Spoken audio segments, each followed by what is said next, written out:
أعوذ بالله من الشيطان الرجيم. بسم الله الرحمن الرحيم. الحمد لله رب العالمين وبه نستعين وصلى الله على سيدنا محمد وعلى آله الطيبين الطاهرين وأصحاب المنتجبين. Alhamdulillah, pada kesempatan ini kita akan membahas suatu tema yang berhubungan dengan akhlak. Di dalam ajaran Islam terdapat penjelasan bahwa setiap amal mempunyai bentuk-bentuk. Dan bentuk-bentuk ini menjelma pada batin manusia. Karena itu bentuk batin manusia ia pada dasarnya dibangun oleh keimanan, amal saleh, serta akhlak mulia, yang mana dengan ini maka ia terjelma di dalam rupa yang nanti menjadi hakikat wajah manusia pada alam barzah serta alam akhirat. Allah Subhanahu wa taala berfirman, A'udzu billahi minasyaitonir rajim.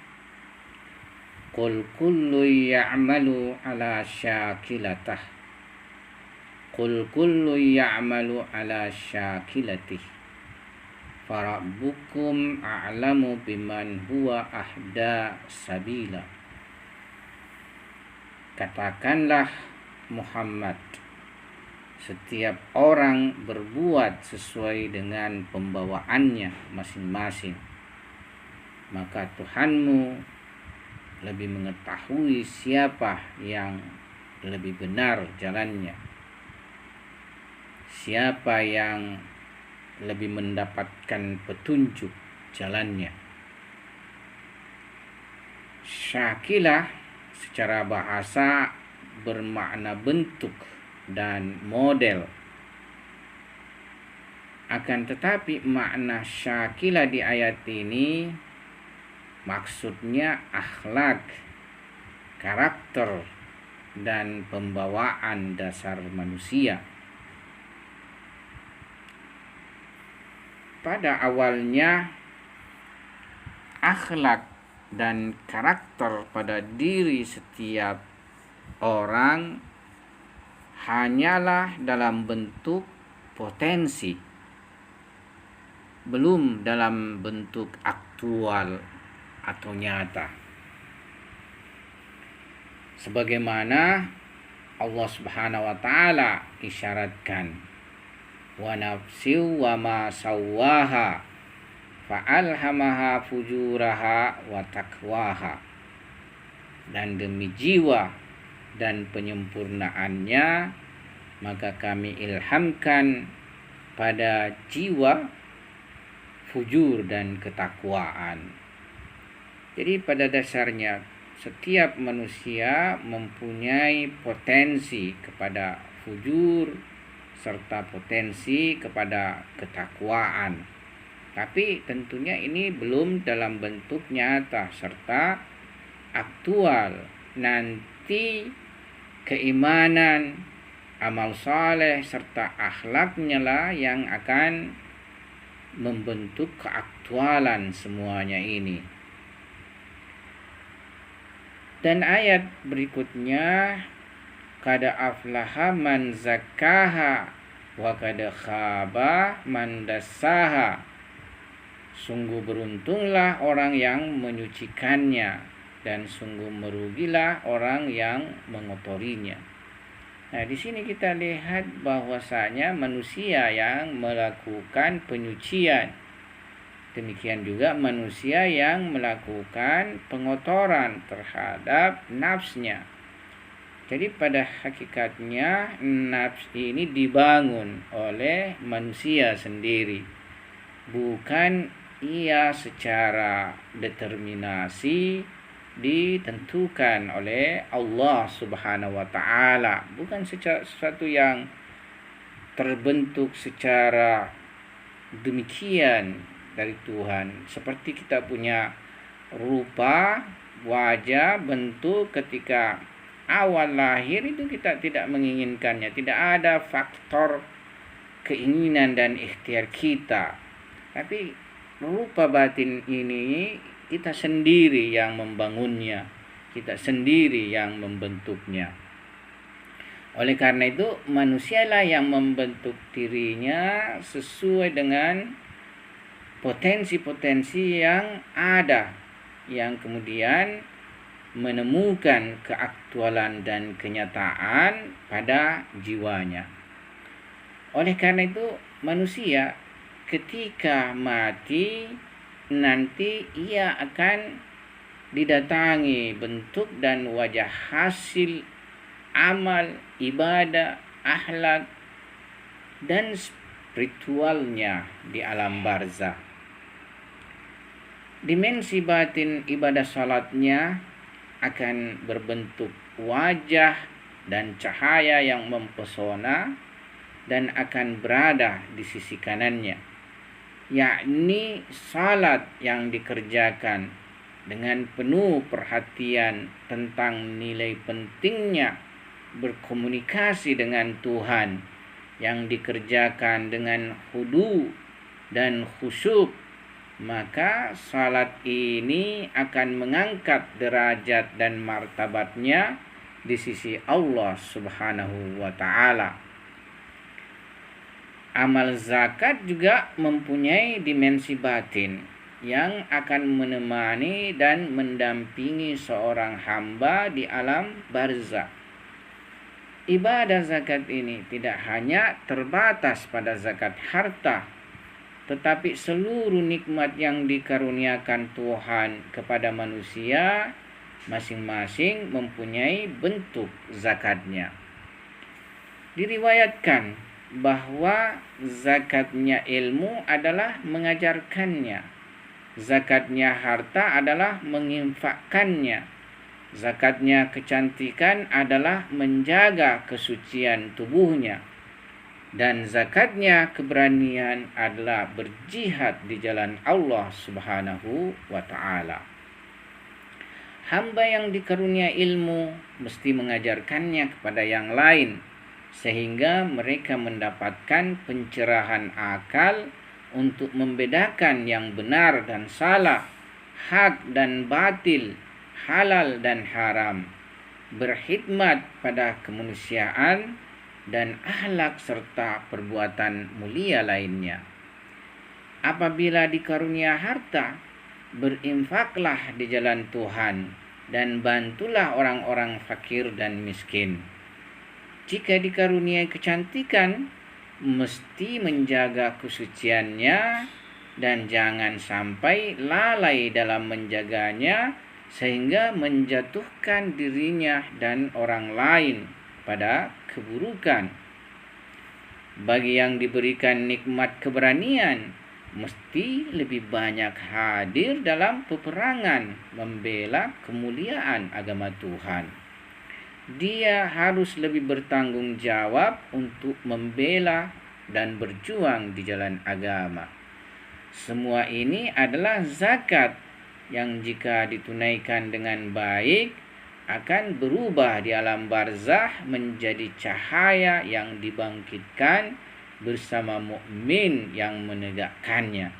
Mereka kemudian akan berada di samping kiri hamba dan mengawalnya.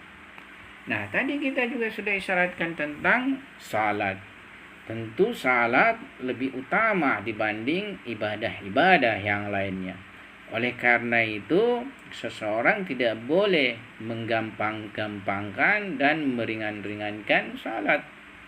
Terdapat riwayat dari Imam Ja'far Shadiq alaihissalam, la yanalu syafa'atuna may yastakhiffa salah. Ya, tidak akan sampai syafaat daripada para ma'sumin alaihimussalam kepada seseorang yang menggampang-gampangkan, yang meringan-ringankan salat. yakni ketika salat sudah tiba waktunya, menunda-nundanya sampai dikerjakan pada akhir waktunya. Ya, bahkan boleh jadi ia tidak mengerjakan pada waktunya. Nah, ini sama sekali tidak boleh seseorang melalaikan di dalam melakukan salatnya. Ya. Nah, demikian juga tentunya ibadah puasa, haji dan umrah serta kebaikan kepada saudara, kerabat dan saudara mukmin. Semuanya mempunyai dimensi batin yang berupa cahaya yang akan mengawal, menjaga dan memberi syafaat pada hamba mukmin nantinya di alam barzah. Ibadah puasa yang dilakukan oleh kita dengan ketaatan dan penuh harap bahwa Tuhan akan memberikan balasannya lewat tangan pemurahnya sendiri, bukanlah suatu amal perbuatan yang hanya memberi efek lapar, haus, dan lainnya kepadanya. Tetapi ibadah spiritual ini akan menjelma jadi cahaya batin yang bersinar terang menerangi kalbu dan akalnya di dunia ini, sehingga dia mempunyai empati sosial dan perasaan kasih terhadap masyarakat miskin, masyarakat fakir, anak-anak yatim, orang-orang kelaparan dan tertindas, anak-anak terlantar dan putus sekolah, pemuda-pemuda pengangguran, dan bujang-bujang yang ingin memenuhi hajat menikahnya, tapi tak mempunyai biaya untuk itu. Inilah dampak tarbiyah puasa dalam membentuk pribadi mulia di alam kehidupan dunia ini.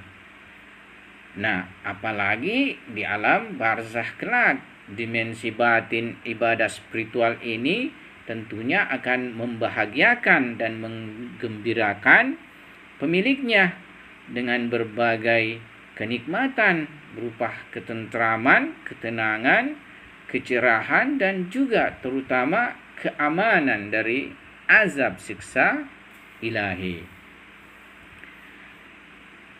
Nah, cahaya nanti yang paling rupawan serta paling elok, anggun dan beribawa yang akan menerima hamba nantinya adalah berwalayah kepada Nabi dan Ahlul Bait Nabi SAW. Kecintaan kepada Ahlul Bait yang suci akan menjelma menjadi cahaya yang sangat indah dan mempesona yang akan meliputi hamba mukmin di alam barzah. Dia akan menjadi cahaya yang mensyafaati mukmin pada hari kiamat, sehingga mukmin bisa memasuki surga yang dijanjikan Allah Subhanahu wa taala. Oleh sebab itu cahaya wilayah demikian mencakupi cahaya-cahaya ibadah lainnya. Cahaya wilayah adalah cahaya yang paling terang, yang paling rupawan, yang paling elok, dan akan membawa orang-orang yang memiliki cahaya wilayah ini untuk meniti sirat mustaqim secara cepat dan akan menyampaikannya kepada pintu surga. Ya.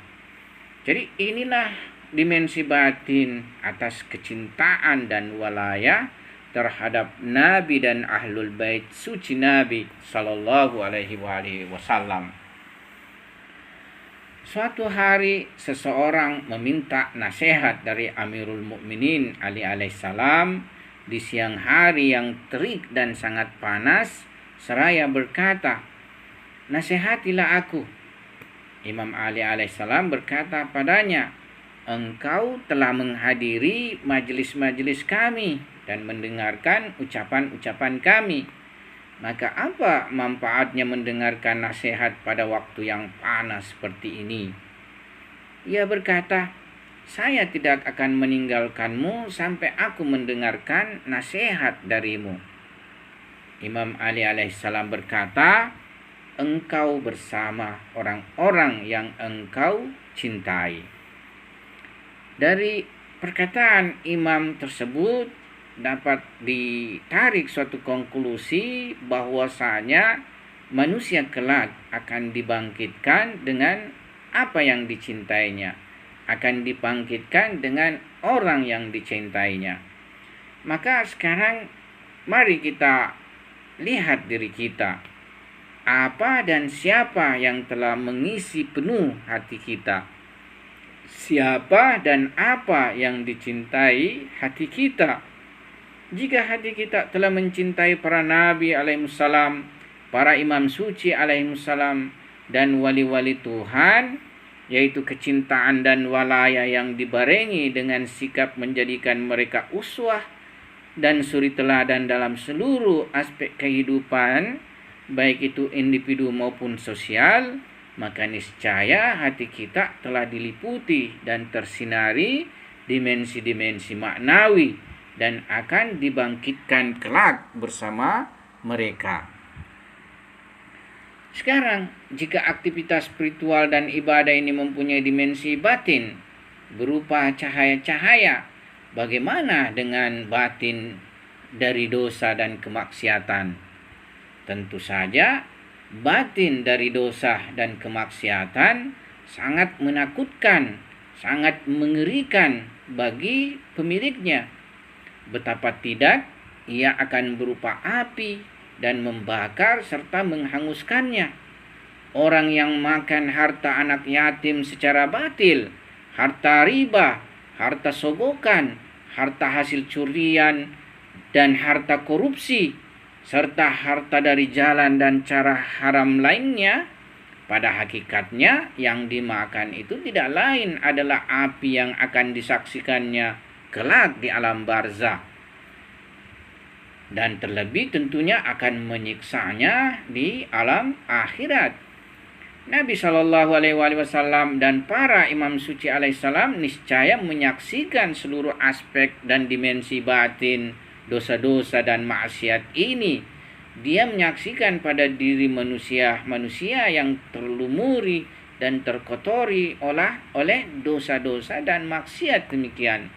Namun beliau tidak mengungkapkannya demi untuk menjaga martabat dan harga diri seseorang. Sebagian ahli ma'rifat pun mampu melihat batin manusia. Mereka mampu melihat siapa yang wajah batinnya hitam dan siapa yang putih. Mereka juga mampu melihat keluarnya api dari mulut orang-orang tertentu yang sedang berbicara, yang pembicaraannya boleh jadi gosip, hoax, kebohongan, ghibah, cacian, makian, dan lainnya. Tapi ini adalah api batin. Karena itu tidak terlihat oleh orang-orang yang tidak punya mukasyafah dan basirah. Para ahli ma'rifat melihat orang-orang yang selalu melakukan maksiat dan amal buruk, mulutnya senantiasa dipenuhi dengan kobaran api. Syekh Abdul Razak Kashani, seorang ahli ma'rifat, mengatakan bahwa sebagian orang tidak makan kecuali pohon yang berduri. Hal ini sebagaimana firman Allah Subhanahu wa taala, mereka tiada memperoleh makanan selain dari pohon yang berduri. Di ayat lain Tuhan berfirman, dan tiada pula makanan sedikit pun baginya kecuali darah dan nanah. Tidak ada yang memakannya kecuali orang-orang yang berdosa. Ulama dan ahli ma'rifat ini mengatakan dalam tafsirnya, kami telah melihat siapa yang memakannya, Artinya ahli ma'rifat dapat melihat dimensi batin dari perbuatan manusia yang berbentuk darah dan nanah. Sebagian sahabat Nabi Shallallahu Alaihi Wasallam memiliki penglihatan batin demikian ini. Diriwayatkan bahwa Haris bin Malik berkata kepada Nabi Shallallahu Alaihi Wasallam, "Ya Rasulullah, aku melihat neraka jahanam dan penghuninya, dan aku melihat surga beserta penghuninya, dan aku mendengar suara-suara mereka." Oleh karena itu, pada hakikatnya dimensi batin ibadah, spiritual, akhlak baik, akhlak buruk, amal baik dan amal buruk manusia sekarang ini sudah tercipta dan bersama manusia. Namun karena alam ini adalah alam materi, di mana penginderaan manusia berbentuk materi, maka penyaksiannya pun seluruhnya berwajah dan berupa materi. Dia belum terjelmah pada bentuk batinnya, pada batin dirinya, karena ia belum menyaksikannya. Tapi nanti ini akan mengazabnya di alam barzah dan terlebih akan mengazabnya di alam akhirat. Jadi manusia mesti ingat bahwa kehidupannya ya tidak hanya terbatas pada alam materi ini. Terdapat alam batin. Dan kita selamanya hidup di dunia ini senantiasa secara ikhtiar, secara irada membentuk wajah batin kita. Karena itu keindahan dan kejelekan wajah nafs, wajah batin, wajah ruh kita kelak di alam barzah dan akhirat tidak lain adalah hasil karya dan cipta kita sendiri. Ya, saya pikir inilah yang bisa saya sampaikan pada kesempatan ini. Semoga bermanfaat bagi kita semua, dan pada akhirnya mari kita senantiasa melihat diri kita, merenungi nafsu kita, sehingga kita bisa membangun jiwa kita menjadi bentuk yang sempurna sesuai dengan hakikat penciptaan kita sebagai manusia. Wabillahi taufiq wal hidayah. Assalamualaikum warahmatullahi wabarakatuh.